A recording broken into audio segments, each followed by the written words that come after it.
حضرت عمر رضی اللہ عنہ کا دور خلافت ہے، سیدنا علی کرم اللہ وجہ رات کو سوئے ہوئے ہیں اور خواب میں ان کو نبی علیہ السلام کا دیدار نصیب ہوا۔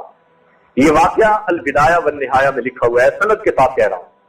خواب میں دیدار ہوا اور کیا دیکھا کہ نبی علیہ السلام نے نماز پڑھائی اور حضرت علی عنہ نے پیچھے نماز پڑھی۔ اب دیدار کی اپنی خوشی، پیچھے نماز پڑھنے کی دگنی خوشی۔ نماز پڑھ کر اللہ کے محبوب مصلی پر مقتدیوں کی طرف ہو کر کے بیٹھ گئے۔ اتنے میں ایک عورت آئی پردہ نشین اور اس نے ایک تھال نبی علیہ السلام کو کھجوروں سے بھرا ہوا تحفے کے طور پر پیش کیا۔ نبی علیہ السلام نے قبول فرما لیا اور اس میں سے 2 کھجوریں آپ نے حضرت علی عنہ کو بھی دی۔ اب جب انہوں نے کھائی تو بڑی لذیذ، بڑی مزیدار، بس مزہ آ ہی رہا تھا کہ اتنے میں آنکھ کھل گئی۔ اب خواب میں ان کو 3 خوشیاں ملی۔ نبی علیہ السلام کا دیدار نصیب ہوا، آپ کے پیچھے نماز کی سعادت نصیب ہوئی اور آپ کے ہاتھوں سے وہ کھجوریں لے کر کھانے کا شرف نصیب ہوا۔ چنانچہ آپ اٹھ کر تہجد پڑھنے لگے، فجر کا وقت ہو گیا۔ فجر کی نماز پڑھنے کے لیے آپ مسجد نبوی میں تشریف لائے۔ حضرت عمر رضی اللہ عنہ نے آ کر امامت کی، مگر حیران کن بات یہ تھی کہ خواب میں جو صورتیں نبی علیہ السلام نے پڑھی تھی عمر بن الخطاب نے بھی وہی صورتیں پڑھی۔ جب نماز پڑھا لی تو مقتدیوں کی طرف وہ بھی اپنا رخ کر کے بیٹھ گئے۔ اللہ تعالیٰ کی شان دیکھیے کہ ایک خاتون اس وقت ایک ٹوکری کھجوروں کی بھری ہوئی لائی، کہنے لگے امیر المومنین آپ کی خدمت میں تحفہ پیش کرنے کے لیے لائی ہوں۔ انہوں نے قبول کر لیا اور انہوں نے 2 کھجوریں اس میں سے اٹھا کر حضرت علی عنہ کو دے دی۔ حضرت علی عنہ نے ان کو کھایا، وہ بڑی مزیدار تھی۔ جب کھایا تو جی چاہا کہ اور بھی ہو، تو آپ نے کہا امیر المومنین مجھے کچھ اور بھی دیجیے۔ تو جب آپ نے کہا کہ کچھ اور بھی دیجیے تو عمر رضی اللہ عنہ مسکرائے، فرمانے لگے اگر خواب میں آپ کو نبی علیہ السلام نے اور دی ہوتی تو میں بھی اور دے دیتا۔ یہ فراست ہوتی ہے، اللہ تعالیٰ دلوں میں یہ باتیں ڈال دیا کرتے ہیں۔ ہم کیونکہ گناہوں بھری زندگی گزارتے ہیں، ہمارے لیے ان باتوں کو سمجھنا ذرا مشکل ہے۔ ان سے پوچھئے جو اپنے آپ کو اللہ کے حوالے کر چکے، اب پروردگار ان کے دل کو آئینے کی مانند بنا دیتے ہیں، بالکل آئینے کی مانند۔ تمہارا یہ ایک فراست ہے جو اللہ رب العزت عطا فرما دیتے ہیں۔ تو شیخ کے پاس جب سالک آتا ہے تو شیخ پہلی نظر ڈال کر یہ دیکھتا ہے کہ اس بندے کے اندر 3 بنیادی گناہوں میں سے کون سا گناہ ہے۔ اس میں شہوت ہے، اس میں غضب ہے، یا اس میں تکبر ہے۔ کبھی ایک ہوتا ہے، کبھی 2 ہوتے ہیں، کبھی 3 ہوتے ہیں۔ کچھ ایسے خوش نصیب ہوتے ہیں جو تینوں سے جان چھڑا کے آتے ہیں، یہ اپنا تیل بتی ٹھیک کر کے آتے ہیں۔ اب شیخ کا کام بس ان کو آگ دکھانا، بھڑکانا اور امانت دے کر ان کو واپس بھیجنا ہوتا ہے۔ ایسے بھی خوش نصیب ہوتے ہیں۔ تاہم سارے گناہوں کی بنیاد 3 گناہ ہے۔ سب سے پہلا گناہ شہوت۔ دیکھیے شہوت کا لفظ عام طور پر سمجھا جاتا ہے کہ مرد اور عورت کے درمیان کے جو تعلقات ہیں اس کو شہوت کہتے ہیں۔ نہیں، مشائخ صوفیاء کی نظر میں اس لفظ کے معنی بڑے وسیع ہیں۔ شہوت کا لفظ اشتہا سے نکلا، اور اشتہا کہتے ہیں کسی چیز کی طلب اور چاہت کو، وہ کسی چیز کی بھی ہو سکتی ہے۔ مثال کے طور پر ایک آدمی کو مال کی بہت چاہت طلب ہے تو اس کے اندر اس کی شہوت ہوگی۔ ایک آدمی کو بننے سنورنے کی بڑی چاہت ہے ہر وقت تو اس کے اندر لباس کی شہوت ہوگی۔ کچھ لوگوں کو کھانے پینے کی بڑی طلب رہتی ہے، وہ چٹورے ہوتے ہیں نا کھانے پینے کے، ہر وقت ان کو ہوتا ہے کہ اچھی سے اچھی چیز بنا کے کھائیں، ان کے اندر کھانے کی شہوت، بچوں کے اندر کھیلنے کی شہوت۔ تو شہوت کا لفظ عام ہے، صرف ایک کام پہ اس کا اطلاق نہیں، اشتہا کے لیے اس کا لفظ استعمال ہوتا ہے۔ عام طور پر مردوں کے اندر عورتوں کی اشتہا غالب ہوتی ہے، اور یہ پکی بات یہ ہے ذہن میں رکھ لینا کہ مرد ہمیشہ اپورچونسٹ ہوتے ہیں، موقع پرست ہوتے ہیں۔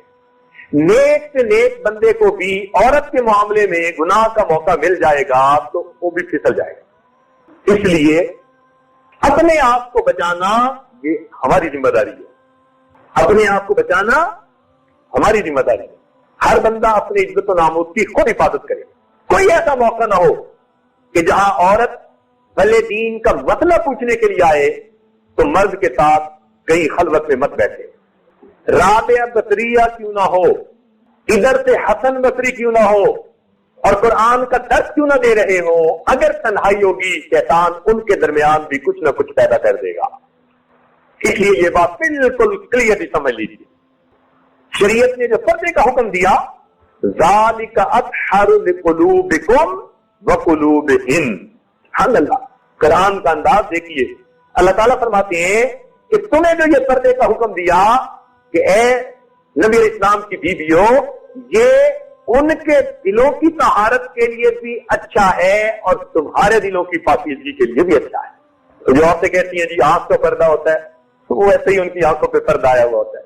تو شریعت نے جو پردے کا حکم دیا تو اس کے پیچھے کوئی حقیقت موجود ہے.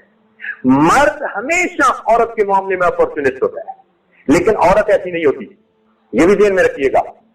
ہر عورت ہمیشہ ایسی نہیں ہوتی، بلکہ عورتوں میں اکثریت ایسی ہوتی ہے جنہوں نے اپنی زندگی میں فقط اپنے خامد کو شہوت کی نظر سے دیکھا ہوتا ہے اور کسی مرد پر ان کی نظر ہی نہیں اٹھی ہوتی. اکثر ایسی عورتیں ہوتی ہیں. 5 انگلیاں برابر نہیں ہوتی. یہ کلمہ گو پردہ دار عورتیں الحمدللہ اللہ نے ان کی فطرت میں حیا رکھی ہوتی ہے. حتیٰ کہ کسی رشتہ دار سے بات کرتے ہوئے عورت مسکرائے گی بھی تو اس کا مطلب یہ نہیں ہوگا کہ وہ گناہ چاہتی ہے. یہ غلط فہمی نہ رہے کسی کے ذہن میں. تو مرد عورت کے معاملے میں ہمیشہ اپورچونسٹ. اسی لیے ہمارے اکابرین نے اتنا اس بارے میں احتیاط کی کہ حضرت عمر لانو دروازے کے اوپر بیٹھے ہیں، دوست ملنے کے لیے آئے، ان کا امیر المومنین کافی دیر سے دروازے پر بیٹھے ہیں، اندر کیوں نہیں جاتے؟ فرمانے لگے اہلیہ کسی کام گئی ہوئی ہے، گھر میں جوان العمر بیٹی ہے، میں مناسب نہیں سمجھتا کہ اکیلی بیٹی کے ساتھ میں گھر میں موجود رہوں. ہمارے اکابرین میں اس میں اس حد تک احتیاط کی. مرد کی نظر عورت کے معاملے میں ہمیشہ مطلب والی. اگر کوئی کہے گا کہ ہم پہ اثر نہیں ہوتا، پکا جھوٹا، پکا جھوٹا. بالکل اللہ نے فطرت ایسی بنا دی ہے. مرد کے اندر عورت کے بارے میں اشتہا اتنی رکھ دی ہے، اس میں ایک شادی کا بھی مسئلہ نہیں اور 4 شادیوں کا بھی مسئلہ نہیں. اس میں عمر کا بھی مسئلہ نہیں. 20 سال کا جوان ہو یا 90 سال کا بوڑھا ہو، اگر محنت نہیں کی آنکھ میلی رہے گی. محنت کرے گا تو 20 سال کے بچے کو بھی اللہ تعالیٰ پاک دامنی عطا کر دیں گے، اور اگر محنت نہیں کرے گا تو 90 سال کی عمر میں بھی نگاہ میلی رہے گی.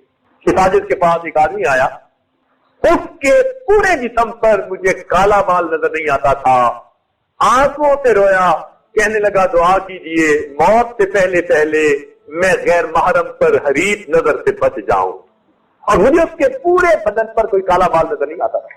اور اس نے دل کی بات کھولی، کہنے لگا حضرت میں کیا چھپاؤں آپ سے، آپ طبیب ہیں، میں مریض ہوں، میں علاج چاہتا ہوں. کہنے لگا اب حالت یہ ہے کہ میں کسی کام کے قابل ہی نہیں، لیکن دل کی حرص کا میں کیا کروں، آنکھوں کی میل کا میں کیا کروں، یہ میرے بس میں نہیں.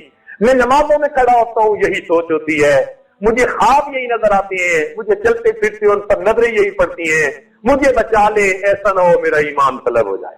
تو بڑھاپے میں بھی یہ حالت ہوتی. تو شہوت کی جب بات چلی، چونکہ یہ تربیتی مجالس ہیں، ان میں کچھ باتیں ذہن میں بٹھانی پڑتی ہیں سالکین کے. تو نوجوان سالک یہ مت سمجھے کہ شادی ہو جائے گی تو اب میں ٹھیک ہو جاؤں گا. شادی کیا کرتی ہے؟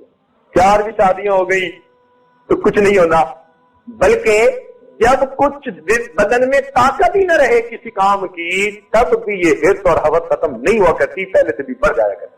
تو اس کا تعلق تزکیہ کے ساتھ ہے، عمر کے ساتھ، شادی کے ساتھ نہیں. اس کا تعلق تزکیہ کے ساتھ. تو مرد کے اندر عام طور پر عورت کے بارے میں شہوت بہت زیادہ. اسی لیے جس مرد کو کوئی حسینہ اور جمیلہ عورت نسب والی ہو اپنی طرف گناہ کے لیے بلائے اور وہ کہے میں اللہ سے ڈرتا ہوں، اللہ رب العزت ایسے نوجوان کو قیامت کے دن کا سایہ عطا فرمائے.